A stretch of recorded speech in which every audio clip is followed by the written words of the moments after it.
Oke, Hai, bismillah, assalamualaikum warahmatullahi wabarakatuh.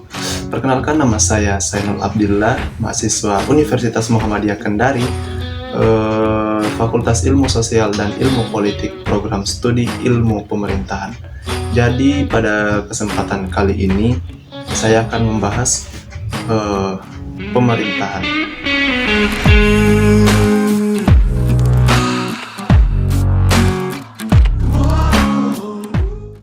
Baik, di sini saya membagi menjadi beberapa bagian pembahasan. Sebelum kita masuk ke pembahasan, saya mau kasih tahu satu hal, bahwa tujuan saya membuat video ini untuk menyelesaikan tugas pemerintahan nasional dengan dosen pengampu Ibu Yunitawati Lampasa SPD MSI. Oke, kita masuk ke pembahasan pertama. Apa itu pemerintahan? Jadi, pemerintahan adalah organisasi yang memiliki kewenangan untuk mengatur komunitas di wilayah tertentu yang umumnya adalah sebuah negara. Sebenarnya ada beberapa definisi mengenai sistem pemerintahan. Sama halnya, terdapat bermacam-macam jenis pemerintahan yang ada di dunia.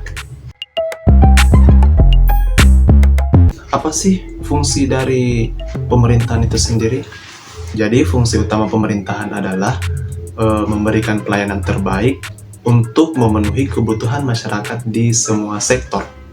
Masyarakat tak akan dapat berdiri sendiri memenuhi kebutuhan tanpa adanya pemerintahan yang memberikan pelayanan tersebut. Oke, kemudian kita masuk kepada pembahasan selanjutnya, yaitu bentuk-bentuk pemerintahan yang pernah ada di dunia. Yang pertama itu adalah pemerintahan monarki. Jadi pemerintahan ini itu adalah salah satu bentuk sistem pemerintahan yang masih digunakan hingga saat ini, berbeda dengan sistem pemerintahan demokrasi yang mana pemimpinnya itu dipilih secara langsung oleh rakyat. Dalam pemerintahan monarki, umumnya yang menjadi pemimpin adalah turun-temurun atau dari generasi ke generasi. Contoh negara yang masih menerapkan sistem ini adalah Arab Saudi, Brunei Darussalam, Oman, dan Qatar. Kemudian selanjutnya ada pemerintahan tirani. Jadi pemerintahan tirani ini itu adalah sebuah bentuk pemerintahan yang sewenang-wenang dan dijalankan secara otoriter absolut. Memang ini sekilas mirip seperti monarki mutlak, sebab kekuasaannya itu ada pada satu orang. Contohnya adalah Adolf Hitler yang dari Jerman, kemudian Joseph Stalin dari Uni Soviet yang sekarang berubah menjadi negara Rusia. Kemudian selanjutnya ada pemerintahan oligarki. Sistem pemerintahan ini itu dijalankan oleh beberapa orang saja yang memegang kuasa. Hanya saja perbedaannya adalah orang yang memegang kuasa ini itu diangkat dari sebab kekayaan atau materi yang ia peroleh, keluarga, atau kekuasaan dalam militer. Kemudian selanjutnya demokrasi. Bentuk pemerintahan ini kekuasaannya itu ada di tangan rakyat, sehingga setiap warga negara memiliki hak setara dalam mengambil keputusan. Pencetus yang terkenal adalah Presiden Amerika Serikat, yaitu Abraham Lincoln, yang menyatakan bahwa demokrasi itu adalah dari rakyat, oleh rakyat, dan untuk rakyat. Contoh negara yang menerapkan sistem pemerintahan demokrasi ini adalah Indonesia, Denmark, dan Amerika Serikat. Kemudian selanjutnya ada sistem pemerintahan teokrasi, yang mana sistem pemerintahan ini adalah memegang prinsip-prinsip ketuhanan adalah sebagai peran utama. Dan contohnya kalau untuk di sekarang ya, itu ada di negara Vatikan. Kemudian yang terakhir, sistem pemerintahan atau bentuk pemerintahan khilafah. Jadi khilafah ini adalah sistem pemerintahan Islam yang dipimpin oleh seorang khalifah yang pengangkatannya itu berdasarkan baiat dari umat. Sistem pemerintahan ini berlandaskan dari Al-Quran dan As-Sunnah. Kemudian contoh yang pernah menerapkan sistem khilafah ini adalah kekhilafahan Rasyidin, kekhilafahan Umayyah, kekhilafahan Abbasiyah, dan kekhilafahan Utsmaniyah yang terakhir di Turki. Bahkan dari pemerintahan kekhilafahan ini juga universitas pertama itu ditemukan, yaitu Universitas Al-Qarawiyyin di kota Fez di Maroko. Dan universitas ini juga adalah salah satu universitas pertama di dunia dan universitas tertua di dunia.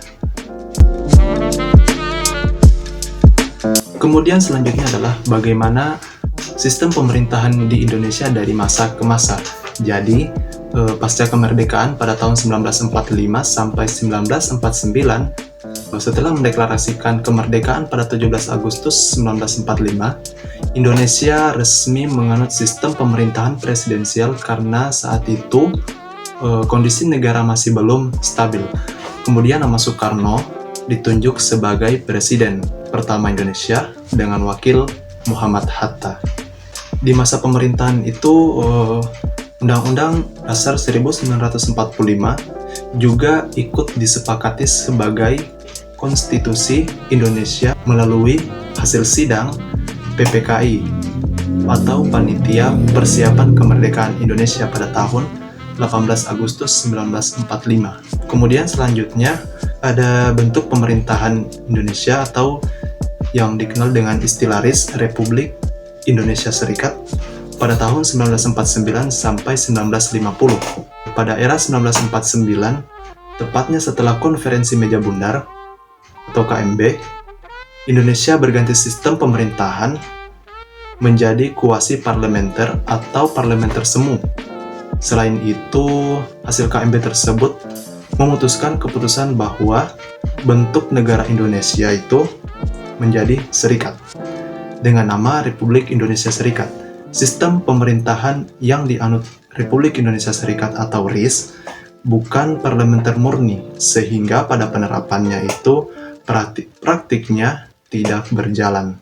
Dan akhirnya konstitusi RIS hanya berlangsung sebentar atau hanya sementara. Kemudian setelah Republik Indonesia Serikat berubah lagi pada tahun 1950 sampai 1959, yaitu setelah masa pemerintahan RIS berakhir, bentuk negara Indonesia kembali menjadi sebuah kesatuan dan republik. Konstitusi saat itu merujuk pada UUDS 1950 atau Undang-Undang Dasar Sementara.